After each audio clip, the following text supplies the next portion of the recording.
In today's update sneak peek, we have new building and troop levels plus a brand new pet that will brainwash its hero to do whatever it wants. Well, that sounds interesting. All right, let's quickly knock out the new building levels, starting with the Clan Castle level 12, which allows Town Hall 16 players to request 2 siege machines instead of 1. We talked about that new feature yesterday. Next, we have the new Battle Builder Hut level 6, which will gain 100 hit points, 15 points of damage, and 5 points of repair per second.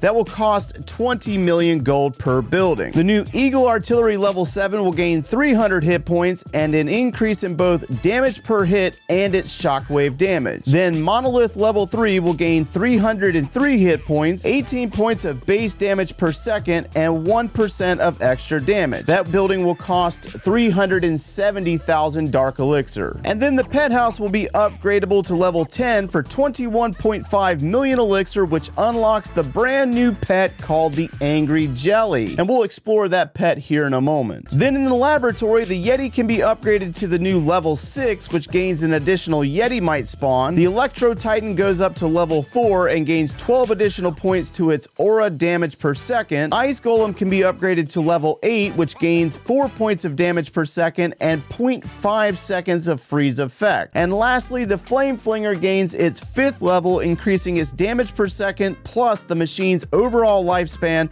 by 5.88 seconds. Now, like other hero pets, by upgrading the Pet House to level 10, the new Angry Jelly will be unlocked at level 1 and can be upgraded all the way to level 10 by spending Dark Elixir in the Pet House. This pet has a special ability called Brainwash, which causes its attached hero to target defenses for a while after deployment. Basically, it's a really mad jellyfish which mind controls its hero counterpart, which is actually really cool. The pet ability duration depends on the pet's level and can be determined by the stat called ability duration in seconds. When the ability timer runs out, the confused icon will disappear and the hero will revert back to its normal targeting AI. According to our notes, while attached to its hero, Angry Jelly cannot be targeted or damaged and will not trigger traps. Once the hero is eliminated, Angry Jelly becomes a normal troop and can be targeted and can trigger traps. So let's take a look at an example of what that actually looks like with Angry Jelly level 10 attached to the Barbarian King with a 35-second ability duration. What that means is that when the king is placed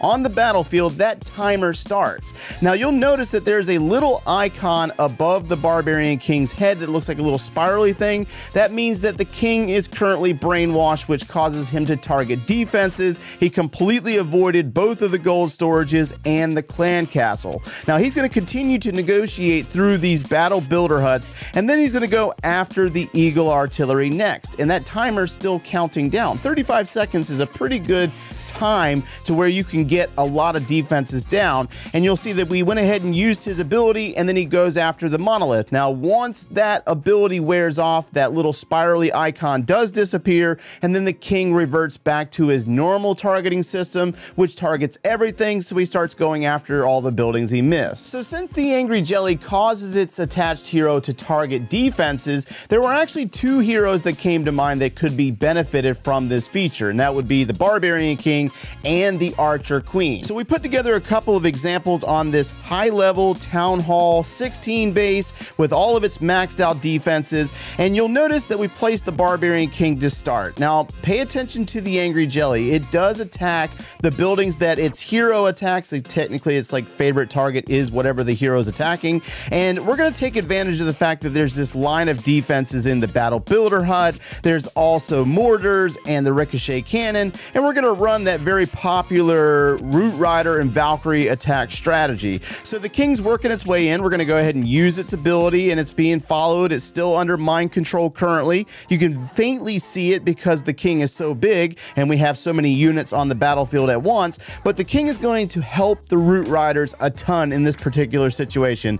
But it does appear to go after the Royal Champion next, and I think it did wear off. Yeah, there it goes. The Angry Jelly did get popped, but it was inside of of the Warden's ability, which helped out quite a bit. But then the Angry Jelly kind of ventures off a little bit and follows the king around. And we're going to continue to push through this base because of how much damage was dealt or how many buildings were cleared out on the first half of the attack by the king and the Angry Jelly. Just really, really cool feature. We're going to plow through this base because right now the offensive meta is so powerful with the Root Riders and the hero equipment, and now the addition of a new pet, which makes things even stronger. So of course this one's going to result in a 3-star. And then of course Angry Jelly attached to the Archer Queen in a queen charge. It just felt like a really good idea because when you think about it, with all these buildings that are on the outside, like your gold storages, your lecture storages, a lot of times those are placed by defensive builders to slow down the Archer Queen charges and keep her away from those defenses. But when you got the Angry Jelly